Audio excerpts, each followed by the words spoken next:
There's a man knocking at my door. He's been out there for 5 hours. Written by Relative Obscurity. Originally posted on RR No Sleep 9 months ago. All rights belong to the original author. This story is shared for entertainment purposes with full credit and respect to the creator.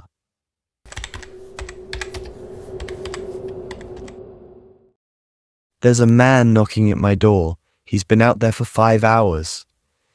The man at the doorstep came for my father when he turned 37. I was 10 years old at the time.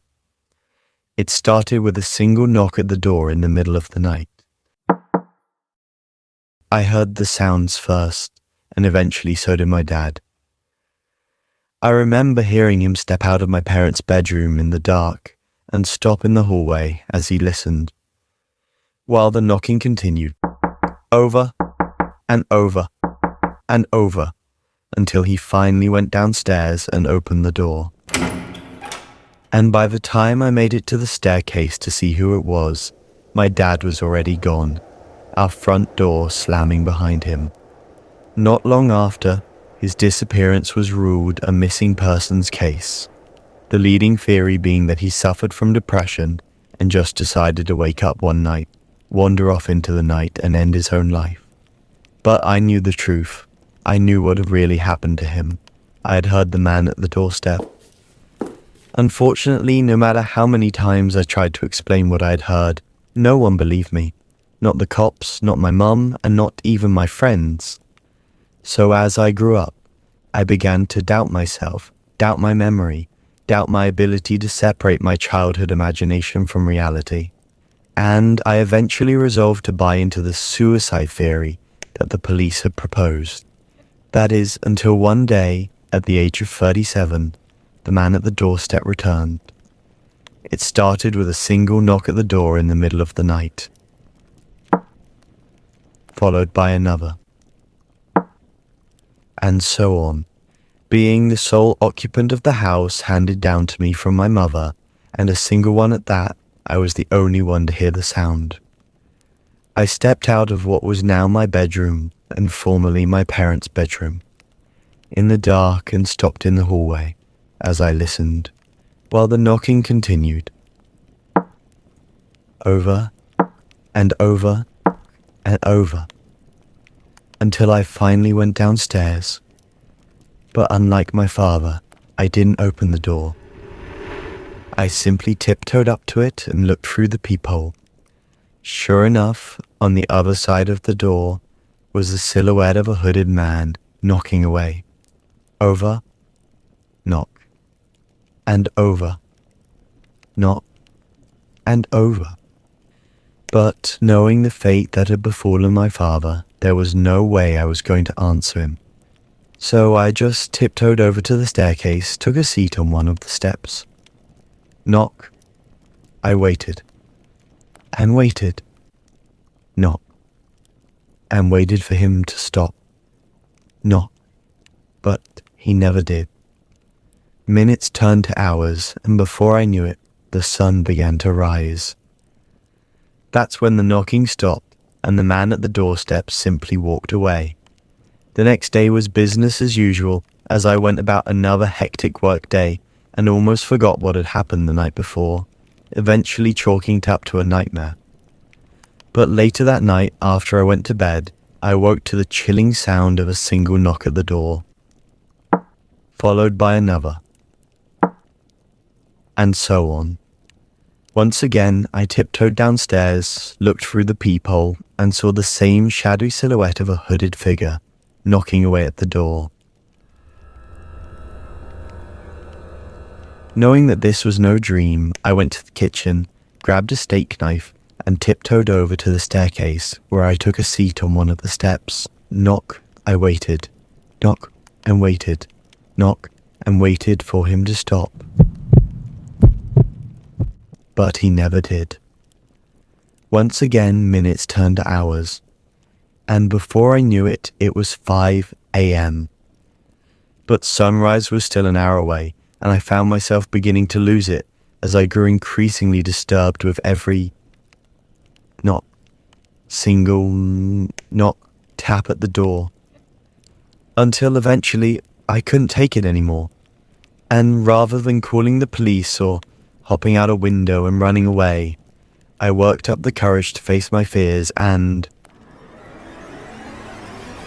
opened the door. The hooded figure said nothing. He simply turned around and started walking away, before turning back and gesturing for me to follow him. Still holding the steak knife, I felt compelled to do as he asked, and a few minutes later I found myself following him into the darkness of the forest behind my house, the only light that of the moon shining through the trees. He didn't turn around once, he just kept walking and walking, while I followed behind him, my sweaty hands struggling to keep a solid grip on the steak knife. And after walking for what must have been 10 minutes in the dark, he eventually took a seat by a smouldering fire and gestured for me to sit next to him. That's when he removed his hood and revealed a familiar face, that of my father. Dad, Isaac, where have you been? And what were you doing at the house? Where? Waiting, what? Knocking. But why? It's time you knew the secret. Secret. We have something of a tradition in this family. What kind of tradition? But by the time I finished my question, I had already started to piece everything together. If the man at the doorstep took my father at the age of 37, and my father is now the man at the doorstep, and I am at the age of 37. You're next in line, he said. But then what became of the last man at the doorstep, who I began to realize must have been my grandfather, I wondered. I'm glad you brought the blade, he said, looking at the steak knife that I brought from the kitchen. It's as if you knew. Knew?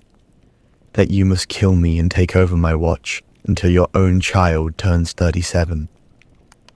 But I don't have a child. Yet. Dad, I'm not going to hurt you. The tradition states that if you do not, I must kill you instead and end our bloodline once and for all. You kill me? Your son? Dad? I haven't been your father in 27 years. I'm something else now. That's when he pulled out a knife of his own. I stood up, my body shaking as he did the same. Don't make me do it.